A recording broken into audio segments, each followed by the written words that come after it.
귀한 찬양 감사합니다. 뒤에서 서 있으면서 어깨가 저절로 좌우로 흔들리는데 이걸 가만히 있어야 되는지 참느라고 혼났습니다. 오늘 우리의 마음이 항상 예배드리는 우리의 마음이 이랬으면 좋겠습니다. 오늘은 누가복음 10장 1절에서 16절 말씀을 통해서 전도자가 지녀야 할 것에 대해서 우리가 함께 살펴보고자 합니다. 오늘 본문은 70인의 전도자를 파송하면서 이제 전도자를 지녀야 할 것들을 설명하면서 그 이후에 또 복음을 거부하는 자들에 대한 경고를 그렇게 하고 있습니다.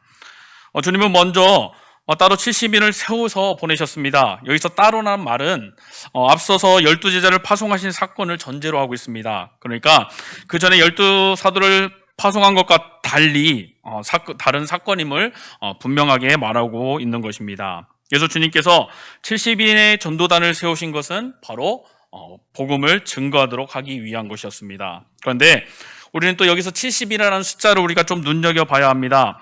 거룩을 의미하는 수 7, 그리고 완전을 의미하는 수 10.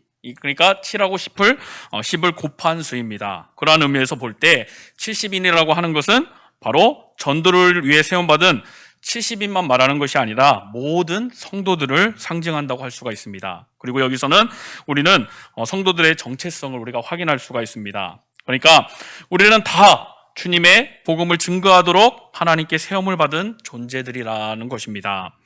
오늘 복음을 위해 세움받은 복음의 일꾼들이라는 것입니다. 그러므로 오늘 우리는 복음 전도가 우리 인생의 최고의 목표가 되어야 하겠습니다. 그래서 우리는 무슨 일을 하든지 사업을 하든지 직장을 다니든지 모든 것들이 바로 이 복음 전도에 초점이 맞추어져야 한다는 것입니다. 우리가 일에 소홀히 하는 것은 바로 하나님의 그 부르심의 목적을 거스르는 것이고 오늘 자기의 인생의 목표를 상실하는 것입니다. 그러므로 사랑하는 성도 여러분, 오늘 자신의 정체성을 다시 한번 확인하시기를 바랍니다. 우리는 다 복음의 일꾼으로 부름을 받았습니다. 우리는 이 부르심에 오늘 합당하게 그 복음 전도에 최선을 다해야겠습니다. 그리고 우리를 부르신 그 하나님을 기쁘시게 하고 그로 인해서 착하고 충성된 종으로 인정받아야 하겠습니다. 그런데 오늘 각 지역으로 보내실 때 어떻게 보내셨냐? 어떻게 보내셨죠? 1절 말씀 우리 함께 같이 읽겠습니다. 그 후에 주께서 따로 70인을 세우사 친히 가시려는 각 동네와 각 지역으로 둘씩 앞서 보내시며, 오늘 주님은 복음 전파를 위해서 70인의 제자들을 둘씩 짝지어서 파송하셨다라는 것입니다. 이처럼 복음 전파를 위해 2명씩 짝을 지어 보내신 것은 이번이 처음이 아닙니다. 언제 또 그랬냐? 마가복음 6장 7절 말씀 우리 함께 같이 읽겠습니다.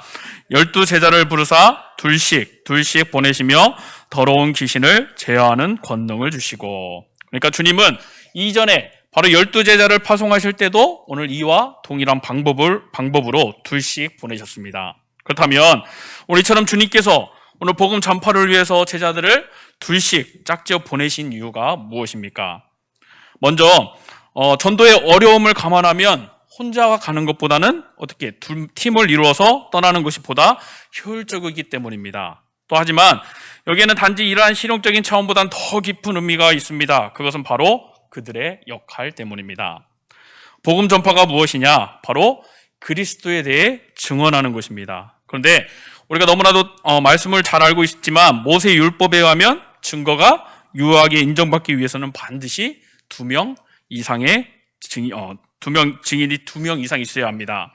그러므로 주님은 이 요구를 만족시키기 위해서 바로 2명씩 짝지어 보내셨던 것입니다. 여기서 우리가 주목할 것은 바로 복음 전파는 곧 그리스도의 증인으로서의 그 사명을 수행하는 것이라는 것입니다. 그렇다면 증인의 역할이 무엇이냐? 우리 증인은 자기가 보거나 들어서 알고 있는 것, 그것을 사실 그대로 말해서 그 사실을 사실로 입증하는 것입니다. 따라서 증인은 말하기 위해 그 말의 기교를 부릴 필요가 없습니다. 증인은 그냥 있는 그대로 전하기만 하면 되는 것입니다. 그러므로 복음 전파는 결코 어려운 것이 아닙니다. 있는 사실 그대로를 전하기만 하면 되는 것입니다. 오늘 우리가 복음 전파에 대해 어려움을 느끼고 주저하는 이유가 바로 그리스도의 증인인 것을 모르기 때문입니다. 또 안다고 해도 어떻게 하냐? 자꾸 말에 그 어떤 기교를 부리려고 하고 또 내가 알지 못하는 그 외의 사실들을 증언하려고 하기 때문입니다. 전도할 때 오늘 가장 중요한 것은 바로 법정에선 증인처럼 진실을 있는 그대로 증언하는 자세라는 것입니다. 그러므로 복음을 전파함에 있어서 더 이상 부담을 갖지 않기를 바랍니다.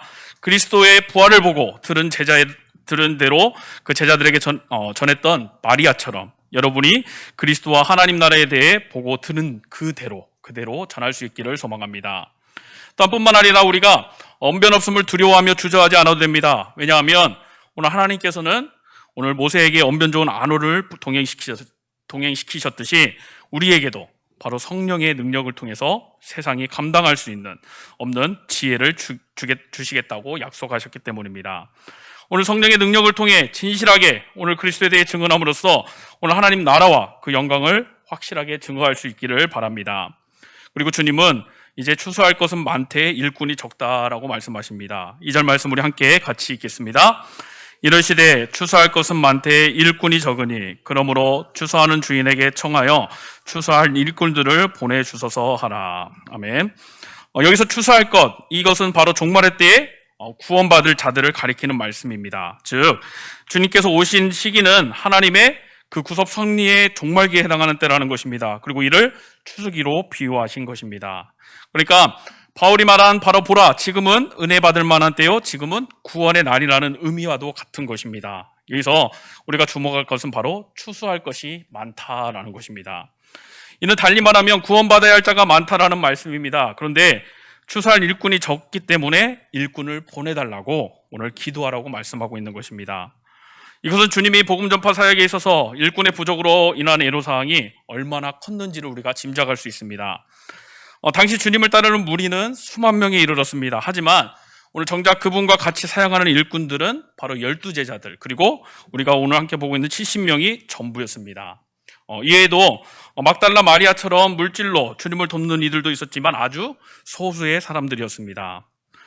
오늘 유대계의 권세가 두려워서 주님을 적극적으로 돕지 않는 자들도 많았습니다. 그 나머지 무리들은 오히려 주님께 도움을 바라는 자들이었습니다. 떡을 바라고 쫓고 또한 표적 행하는 것을 구경하려고 몰려들고 그리고 각종 병을 고침받고자 따르는 자들이었습니다. 참으로 주님과 함께 일할 일꾼들이 많지 않았습니다. 그런데 오늘 이와 같은 현상은 오늘날에도 나타나고 있습니다. 교회 안에서도 사람들은 많지만 일꾼이 많지 않다라는 것입니다. 교회 안에는 세 부류의 사람들이 있다라고 이야기합니다. 소수의 적극적인 사람들 그리고 소수의 가시 역할을 하는 사람들이 있습니다. 그러나 가장 많은 사람들이 바로 관망하는 사람들이라는 것입니다. 주님의 일에 적극 협조도 안 하고 반대도 하지 않고 관심 없이 그저 예배에 참석하는 이들이 바로 이 관망자 성도들입니다. 예수님을 따르던 자들 중에도 그리스도께서 십자가를 지실 때 멀리 떨어져서 구경만 하는 이들이 많았습니다. 오직 요한 사도와 몇몇의 여인들만이 그 십자가 밑에까지 갔었습니다. 오늘 우리들은 오늘 주님의 일에 이렇게 결코 이와 같은 관망자가 되어서는 안 되겠습니다. 그러한 자들은 주님께 큰 책망을 받게 되고 주님이 주신 달란트를 땅에 묻어놓은 무익한 종과 같은 사람들로 취급되기 때문입니다. 우리가 죄만 안 지으면 된다고 여기는 생각을 버리고 우리는 적극적으로 진리에 참여해야 하겠습니다. 그렇게 복음의 사역자의 사역의 참여자로 오늘 그리스도의 분신이 되어서 오늘 우리의 삶의 신앙의 열매를 남기는 그러한 정상적인 그리스도인의 삶을 살기를 간절히 소망합니다. 오늘 주님은 둘씩 짝을 지어서 각 동네로 보내셨는데 우리는 주님의 그 말씀에 순종하며 나갈 때 그냥 나가면 어때요? 시험 들고 넘어질 수밖에 없습니다. 이 모든 것을 이길 무기가 필요합니다. 그러니까 전도할 때 가장 좋은 무기가 무엇이겠습니까? 물으면 답을 안 하시겠죠. 제일 먼저 생각나는 게 바로 믿음이라고 생각하실 것입니다. 믿음 있어야 합니다. 이 믿음은 어떻습니까? 전도자 자신의 마음에 용기를 다지는 무기입니다. 그리고 전도의 지식과 지혜가 있어야 합니다. 이 또한 자신을 위한 도구입니다. 성경 말씀 한 구절이라도 알아야 그 복음을 전할 수 있고 전도의 타임을 잡는 지혜가 있어야 성공할 수가 있습니다. 그런데 이보다도 더 강력한 무기가 있는데 그것은 무엇이냐? 바로 사랑입니다. 사랑은 기독교의 모든 것이라고 말할 수 있습니다. 복음 전도를 위한 최고의 무기입니다. 우리에게 사랑이 없이는 아무것도 할 수가 없습니다. 하나님께서 우리를 이처럼 사랑하사 독생자 예수 그리스도를 보내주셨습니다. 그리고 예수님께서는 사람들을 사랑하셔서 말씀을 가르치시고 복음을 전해주시고 병든 자를 고쳐주셨습니다. 그 예수님은 저와 여러분들을 사랑하셔서 바로 십자가에서 우리의 죄를 속량하시고 돌아가셨습니다. 우리 예수님은 우리를 사랑하셔서 죽음을 이기시고 부활하셨습니다. 그리고 그 예수님은 우리를 사랑하시기 때문에 다시 오셔서 우리를 천국으로 데리고 가실 것입니다. 그러므로 우리는 바로 주님의 사랑으로 모든 것을 시작해야 하는 것이고 그 사랑으로 모든 것을 마쳐야 합니다. 그런 의미에서 복음 전도도 주님의 사랑으로 하면은 성공할 수 있는 것입니다. 오늘 죽어가는 그 한 영혼을 위해 사랑하는 마음으로 기도하고 사랑하는 마음으로 접근하면 아무리 예수님을 싫어하고 기독교를 거부하는 사람의 그 마음도 녹일 수가 있는 것입니다. 사랑은 이렇게 허다한 죄를 덮을 수 있고 그리고 두려움마저도 내쫓는 일을 합니다. 요한일서 4장 18절 말씀 우리 함께 같이 보겠습니다.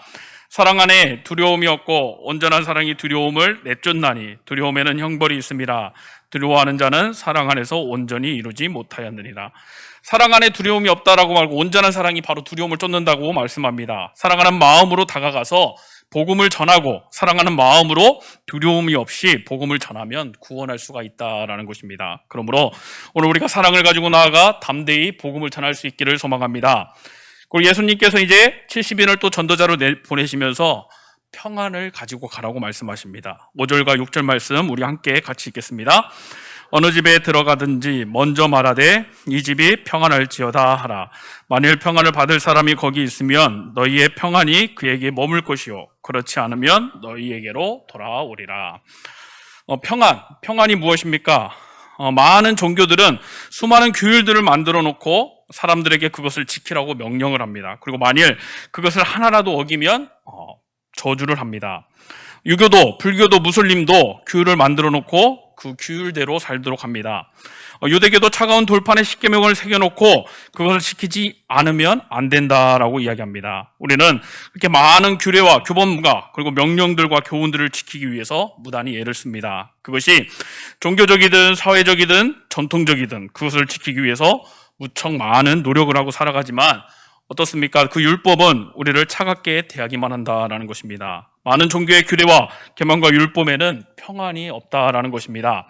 하지만 오늘 예수님이 이런 생각들을 뛰어넘어서 평안을 가지고 가라고 말씀합니다. 요한복음 14장 27절 말씀 우리 함께 같이 읽겠습니다. 평안을 너희에게 끼치노니 곧 나의 평안을 너희에게 주노라. 내가 너희에게 주는 것은 세상이 주는 것과 같이 아니하리라. 너희는 마음에 근심하지도 말고 두려워하지도 말라. 아멘. 오늘 근심과 걱정이 많은 세상에서 참된 평안은 오직 예수 그리스도 안에 있다라고 말씀합니다. 그러므로 그 문제의 감옥에 갇혀 있지 말고 긍정적인 믿음으로 오늘 십자가를 붙들고 주님께 나아가야 하겠습니다. 그런데 우리가 평안을 얻는 비결이 있는데 그것은 무엇인가? 첫 번째로 아무것도 염려하지 말아야 한다라는 것입니다. 우리가 문제를 만났을 때 어떻게 해요? 다 주님께 내어 맡기라는 것입니다. 그리고 두 번째로 기도와 간구를 드려야 한다는 것입니다. 그렇게 우리는 기도를 통해 걱정과 근심으로 가득한 오늘 이 세상에서 평안을 유지할 수가 있습니다. 기도는 축복의 통로고 기적과 응답의 통로입니다. 세 번째로는 바로 감사해야 한다는 것입니다. 감사는 오늘 하나님께 우리의 모든 염려를 맡기는 것입니다. 오늘 감사와 찬양은 하나님께서 바로 기뻐 받으시는 제사가 됩니다. 그리고 네 번째로 마음의 평안을 누려야 한다는 것입니다. 오늘 여러분의 마음을 내려놓고 감사함으로 하나님께 기도할 때 오늘 마음에 주님의 평안이 임한다라는 것입니다. 이 세상 오늘 그 어디에서도 얻을 수 없는 평안을 우리 마음 가운데 주신다라는 것입니다. 그렇게 어느 집에 들어가든지 먼저 그 집이 평안할지어다라고 기도하라고 말씀합니다. 오늘 주님의 복음의 핵심은 바로 평안입니다. 주님은 오늘 우리를 평안케 하러 오셨고 평안케 하려고 십자가에서 죽으셨고 바로 평안케 하려고 부활하셨습니다. 주님의 그 평안을 받은 사람이 그 집에 있으면 우리가 기도한 그 주님의 평안이 그 집에 머물 것이고 만일 그렇지 않으면 그 주님의 평안이 우리에게 돌아올 것이라고 말씀합니다. 그러므로 오늘 어디를 가든지 우리가 누구를 만나든지 주님의 평안을 빌고 전도하시기를 바랍니다. 그 주님의 평안으로 복음을 전하여서 죽어가는 영혼들을 구원하여서 그 전도의 열매를 거두시는 성도님들 되시기를 소망합니다. 오늘 9절 말씀 축구를 보면은 주님께 보냄을 받은 70인이 해야 할 사역의 내용을 기록하고 있습니다. 9절 말씀 우리 함께 같이 읽겠습니다. 거기 있는 병자들을 고치고 또 말하기를 하나님의 나라가 너희에게 가까이 왔다 하라. 아멘. 오늘 그 병자들을 고치고 하나님 나라의 도래를 선포하고 있는 것입니다. 우리가 여기서 놓치지 말아야 할 것은 이와 같이 70인들이 해야 할 사역이 이전에 12제자에게 부여되었던 그것과 완전히 동일하다라는 것입니다. 마태복음 10장을 보면 예수님께서 12제자를 파송하시면서 하신 말씀이 자세히 기록되어 있습니다. 우리 그 중에 10장 1절 말씀 우리 함께 같이 읽어보겠습니다. 예수께서 그의 12제자를 부르사 더러운 귀신을 쫓아내며 모든 병과 모든 악한 것을 고치는 권능을 주시니라. 여기 1절을 보면 주님은 제자들에게 귀신을 쫓아내고 병을 치료하는 바로 권능을 주셨다라고 이야기합니다. 하지만 70인의 경우는 그러한 기록이 없습니다. 그러니까 그런데 그 70인에게 그러한 권능을 주시지 않았다라는 말씀이 아닙니다. 왜냐하면 그러한 권능을 주시지도 않고 그들에게 병자를 치료하라고 말씀하실 리가 없기 때문입니다. 또한 뿐만 아니라 예수님께서는 믿는 모든 자들에게 이와 같은 표적이 나타나리라고 말씀했습니다. 우리 마가복음 16장 17절 18절 말씀 함께 같이 읽겠습니다. 믿는 자들에게는 이런 표적이 따르니니 곧 그들이 내 이름으로 귀신을 쫓아내며 새 방언을 말하며 뱀을 집어 올리며 무슨 독을 마실지라도 해를 받지 아니하며 병든 사람에게 손을 얹은즉 나으리라 하시더라. 이뿐만이 아닙니다. 오늘 주님은 12제자에게 아무것도 가지고 가지 말 것이고 또한 동네에서 육숙할 곳을 옮기지 말라라고 말씀하셨습니다. 그런데 70인에게도 동일한 말씀을 하셨다라는 것입니다. 그러니까 예수님께서 12사도들은 능력이 많으므로 아무것도 가지고 가지 않아도 되지만 평신도인 70인들은 능력이 부족하므로 많은 것을 가지고 가라고 말씀하신 것이 아니라는 것입니다.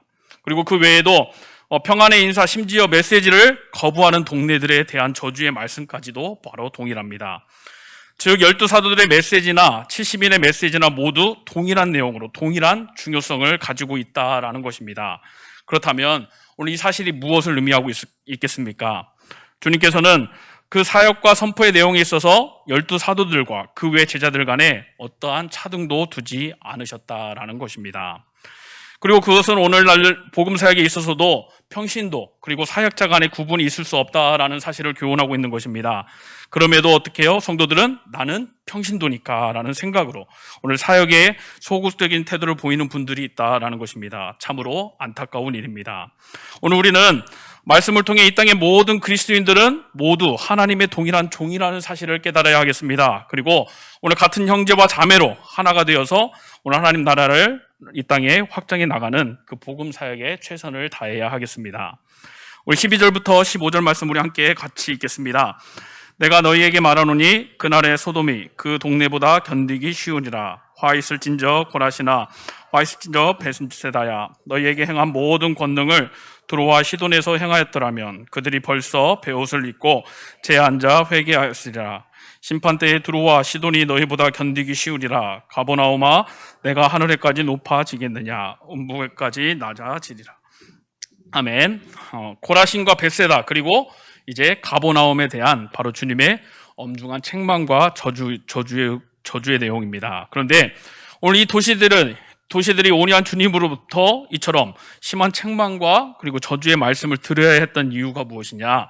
그것은 바로 그들이 어떤 것보다 많은 은혜를 바로 주님께로부터 받았음에도 불구하고 오히려 주님과 복음을 거부했다라는 사실입니다. 13절 고라신에서는 예수님께서 어떤 사역을 하셨는지 잘 알 수가 없습니다. 하지만 벳세다에서는 예수님께서 바로 오병이어의 놀라운 이적을 일으키셨던 곳입니다. 또한 소경도 치료한 곳입니다. 그리고 15절의 가브나움은 갈릴리 선교의 중심지로서 오늘 백부장의 종을 치료한 곳입니다. 그리고 회당장 야이로의 죽은 딸까지 살리셨던 곳입니다. 이렇게 엄청난 이적을 베푼 곳들이었습니다. 그럼에도 불구하고 그곳 사람들은 주님과 바로 그의 복음을 받아들이지를 않았다라는 것입니다. 오히려 더 교만해져서 배척을 했다라는 것입니다. 그러므로 주님은 그들이 심판날에 타락하여 멸망한 소돔이나 또한 이방 도시 두로와 시돈보다 더 큰 심판을 받는다라고 말씀하고 있는 것입니다. 물론 그들이 그토록 큰 심판을 받는 것은 소돔이나 시돈 그리고 두로는 하나님의 은혜를 입지 못한 반면에 여기 언급된 세 도시는 주님께 큰 은혜를 무수히 받았으면서도 회개하지 않고 도리어 메시아를 거부했기 때문이라는 것입니다. 그러면 오늘 이 사실이 우리에게 보여주는 것은 무엇이겠습니까? 오늘 하나님이 주신 은혜와 축복이 크면 클수록 이에 상응하는 책임과 사명도 커진다라는 사실입니다. 오늘 하나님의 은혜와 책임은 정비례합니다. 은혜가 크면 클수록 그에 따른 책임도 커지는 것입니다. 그럼에도 불구하고 오늘 성도들 가운데는 이러한 사실을 망각하고 오늘 벳세다나 가버나움 사람들처럼 행동하는 분들이 있다라는 것입니다. 참으로 안타까운 일입니다. 또한 이와는 조금 다르지만 자신만이 하나님으로부터 특수한 은사를 받았다라고 말하면서 다른 성도들을 무시하는 사람들도 있다라는 것입니다. 하지만 그렇게 말하는 사람들이 그렇게 오래 믿고 많이 배웠고 또 그러한 지위에 있지만 그에 합당한 신앙의 열매를 맺고 있느냐라는 것입니다. 혹시 스스로 하나님의 선민이고 율법을 아는 자로 자랑하면서 오히려 복음을 폐척하고 있지는 않는지, 사도 바울로부터 책망을 받았던 유대인들처럼 행동하고 있지는 않는지 오늘 우리를 한번 돌아봐야 하겠습니다. 사랑하는 성도 여러분, 만일 여러분이 하나님으로부터 더 많은 은혜와 그리고 축복을 받았다면 교만해서는 안 되겠습니다. 오히려 더욱 두려워하며 겸손히 행해야 하겠습니다. 그리고 자랑하려거든 그 사도 바울처럼 모든 것을 주 안에서 자랑하되 오히려 자신의 약한 것을 자랑하고 그리고 주님의 십자가와 복음을 자랑해야 하겠습니다. 그래서 오늘 주님이 주신 그 축복에 합당한 열매를 맺어야 하겠습니다. 오늘 우리의 하나님은 많이 받은 자에게 더 많은 것을 찾는 분임을 우리는 잊어서는 안 되겠습니다. 우리 16절 말씀 우리 함께 같이 읽겠습니다. 곧 내 말을 듣는 것이요 너희를 저버리는 자는 곧 나를 저버리는 것이요 나를 저버리는 자는 나 보내신 이를 저버리는 것이니라 하시니라. 오늘 이 말씀을 통해 이 땅에서 성도의 지위와 정체성에 대한 매우 중요한 진리를 발견할 수가 있습니다. 그것은 무엇이냐면 우리 마태복음 11장 20절 24절을 함께 읽고 넘어가겠습니다. 예수께서 권능을 가장 많이 행하신 고울들이 회개하지 아니하므로 그때 책망하시되 화 있을진저 고라시나 화 있을진저 벳세다야 너에게 행한 모든 권능을 두로와 시돈에서 행하였더라면 그들이 벌써 베옷을 입고 제에 앉아 회개하였으리라. 내가 너희에게 이르노니 심판날에 두로와 시돈이 너희보다 견디기 쉬우니라. 가버나움아 내가 하늘에까지 높아지겠느냐 운부에까지 낮아지리라. 내가 행한 모든 권능을 소돔에서 행하였더라면 그 성이 오늘까지 있었으리라. 내가 너희에게 이르노니 심판날에 소돔 땅이 너보다 견디기 쉬우니라 하시니라. 아멘. 우리 말씀 아까 앞에서 살펴봤던 것처럼 주님과 주님의 복음을 거부한 도시들에 대한 주님의 심판입니다. 이 말씀은 70인의 제자들과 파송하시면서 교훈한 그 12절에서 15절에 기록된 말씀과 동일한 말씀이라는 것입니다. 하지만 우리가 이 내용을 보면 내용은 같아도 문맥이 좀 다릅니다. 즉 마태복음에서는 회개하지 않은 새 도시들에 대한 저주가 주님과 갈릴리 사역과 연관되어 있습니다. 그렇지만 오늘 우리가 함께 살펴본 본문에서는 70인의 제자들의 사역과 관련되어 있다는 것입니다. 그러니까 주님은 자신의 사역과 제자들의 사역을 전혀 구분하지 않으신 것입니다. 다시 말하면 주님께서는 사람들의 자신에 대한 반응과 제자들에 대한 반응을 완전 동일시하고 있다라는 것입니다. 그렇게 자신과 제자들을 완전히 하나로 보신 것입니다. 이렇게 주님은 성도들을 당신과 동일시하고 있습니다. 때문에 사도행전을 보면 주님께서는 사울이 교회를 핍박할 때 어찌하여 교회를 핍박하느냐라고 말씀하지 않고 어찌하여 나를 핍박하느냐라고 말씀하였습니다. 따라서 이러한 의미에서 본다면 오늘 그리스도의 형상을 입은 모든 성도는 다 그리스도와 한 몸이요 그분의 분신으로서 이 땅에 또 다른 그리스도임을 우리가 알 수가 있습니다. 오늘 우리들은 비록 이 땅에 살고 있으므로 그리스도와 분리되어 있는 것 같지만 실상은 하나일 뿐이라는 것입니다. 모든 성도는 각자 그리스도께서 파견하신 바로 하나님 나라를 대표하는 존재들이라는 사실입니다. 오늘 하나님께서 이 땅에 파견하신 영광스러운 그리스도의 대사라는 사실을 기억해야겠습니다. 그리고 언제나 담대하게 살아가야 하겠습니다. 또한 그리스도의 대사로서 오늘 그분의 뜻을 담고 있는 그 복음을 담대히 세상에 전해야 하겠습니다. 그리고 비록 이로 인해서 잠시 어려움을 당한다 할지라도 우리는 결코 낙심하지 말아야 하겠습니다. 그리고 오직 마지막 날 이 세상에서 그 무엇과도 비교할 수 없는 하나님께서 갚아주실 그 영광을 바라보면서 우리는 담대히 나아가야 하겠습니다. 사랑하는 성도 여러분, 오늘 본문을 보면 바로 그리스도께서는 70인의 전도단을 파송하시면서 앞서 12 제자들과 동일한 권세와 능력을 주셨습니다. 그리고 동일한 사역과 선포를 하도록 우리에게 명하셨습니다. 그리고 그들이 전하는 복음을 거부하는 자는 주님과 곧 당신을 거부하는 것과 동일시하였습니다. 이처럼 모든 성도들은 다 같은 오늘 하나님의 종이요 이 땅에 엄중한 사명을 띠고 파견된 존재들이라는 사실입니다. 오늘 하나님 나라를 대표하는 자들답게 의연하고 당당한 모습으로, 그리고 하늘의 권세로 천국의 진리를 선포함으로써 오늘 하나님의 영광과 그리스도의 의를 이 땅에 드러내는 오늘 우리 모두가 되기를 간절히 소망합니다. 기도하겠습니다.